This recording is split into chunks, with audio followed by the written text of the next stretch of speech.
deep tissue massage you were having? Where are you going with this, Graham? Weren't you having a Turkish massage or something? I don't know what it has to do with what we're talking about. But It's a funny story, tell it.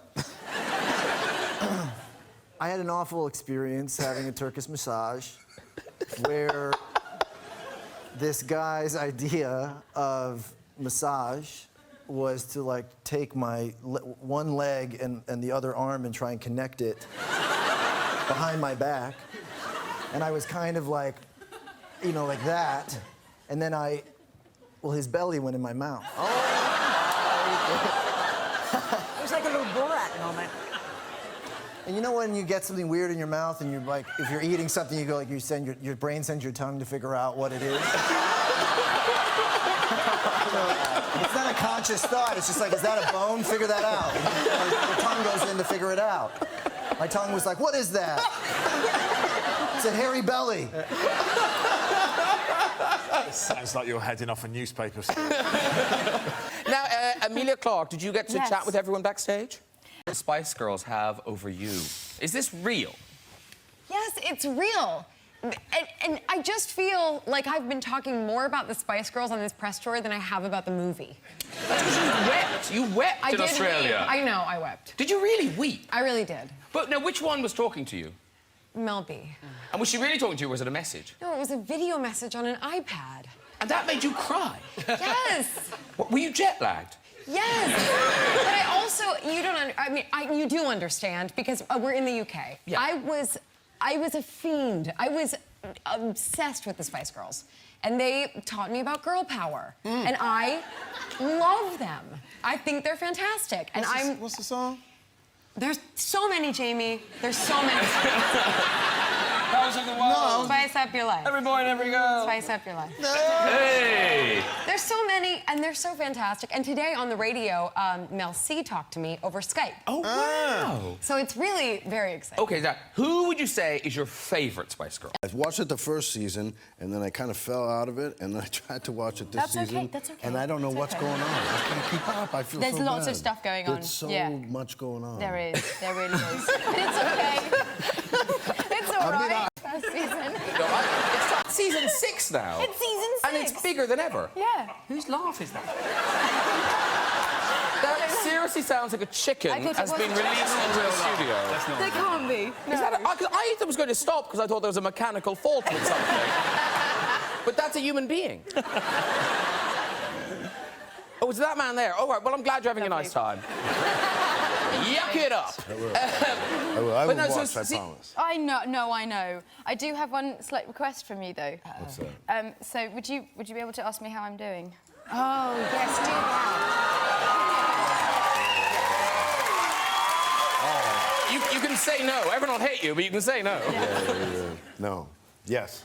Well, since I, haven't been up to speed on the show, I Yes, will say. thank you. Yeah, how you doing? I caught that from back here. It worked. Yes, it did. There's some scenes where they will play music, maybe a bit of if it's a wide shot and it's not like so it's the closest we get to sort of going for it in one piece. So I left him a message, you must call me at this time, we need to talk, it's very important. And I never do that, and this time, okay, what happened?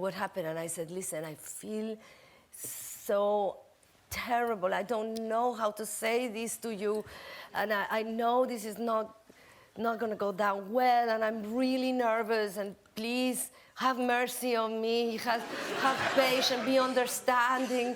It's been so stressful and I'm so tired and I was so lonely here for so many days and you do crazy things when you're in this state. And he said to me, oh, please don't tell me. I promised my husband I was gonna stop because at the time I had 10 dogs, 5 parrots, I had alpacas, horses, cats, and by the way, one without a tail, the other one without a leg, And they find me, they come to me, these animals, which he doesn't believe me, but they do, and I promise him no more, okay? We were up to 30 animals, I swore no more. And I was there, and a little puppy who was abandoned and was gonna die, I won't tell you the sad story because it's a comedic show and I'll start crying. He came to me and I couldn't help it and I picked him up. And his name is Ochoa, after the goalie of the soccer team in Mexico. It was a World Cup. And I took him, and then I was terrified. How am I going to explain this to my husband? I promised. And so I came up with this brilliant idea to pretend that I was having an affair. And then, Ochoa. no, with somebody, to make him think I was having an affair. And at the end, I would say, no, it's not an affair. I picked up a dog, and then he would feel better. Can you look at a cartoon and come up with a voice? Well, like with Happy Feet, I got to be, like, I played 2 different characters. Initially 3, but then they were worried that the one voice sounded too familiar. But when I got to play an Argentinian penguin, is to play the little machismo penguin, you know, the guys, the Argentinian guys are going, what do you know you want it? What are you looking at? You know you want it. Look at it. Don't be afraid of the flippers. I love you. I brought you some pebbles. There's some bling, baby. You want some bling? You know you do. Yes, you're hot, and you know I got a beak that'll make you feel so good. And then you had, like, all the crazy ones, you know? How you doing? Yeah. I caught that from back here. It worked. Yes, it did. There's some scenes where they will play music, maybe a bit of... If it's a wide shot and it's not like...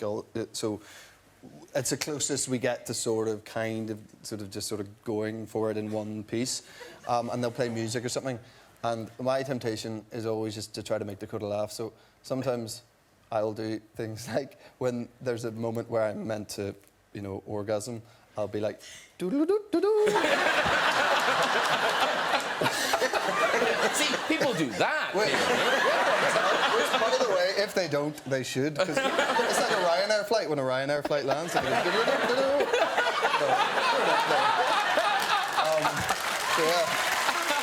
When people travel, you know, they collect things, postcards, dolls in national dress, but you collect, like, animals, like living animals. Well, no, I don't collect them. I rescue them. Oh, okay. I rescue. So, did you rescue anything when you were in Sicily and Tuscany? I was obsessed with the Spice Girls, and they taught me about girl power, and I love them. I think they're fantastic, and What's the song? There's so many, Jamie. There's so many. Spice up your life. Every boy and every girl. Spice up your life. Hey! There's so many, and they're so fantastic. And today on the radio, Mel C talked to me over Skype. Oh, wow. So it's really very exciting. Okay, now, who would you say is your favorite Spice Girl? Emma Bunton, Baby Spice. She's your favorite. She's my favorite. Who's next? Don't do that. Just a question. All of the other 4. So, Emma Bunton. Well, Emma Bunton was the one that I had blonde hair and bangs, and my name obviously is now Emma. My name was Emily, but it was taken when I became an actor. And so now it's Emma. And yeah, I love... So get me in this. So one gave you a video message and one talked to you on Skype. Yes. But you're telling me you've never met a Spice Girl. Are you gonna do something right Have now? you never met a Spice Girl? Are you gonna do something really? Have you never met a Spice Girl? Wait, hold on. I have to mentally prepare myself. Have you never met a Spice Girl? Not in the flesh. Okay. Now, as you know, Emma, it is very rare. It is very rare for more than one Spice Girl to appear together for any reason at all.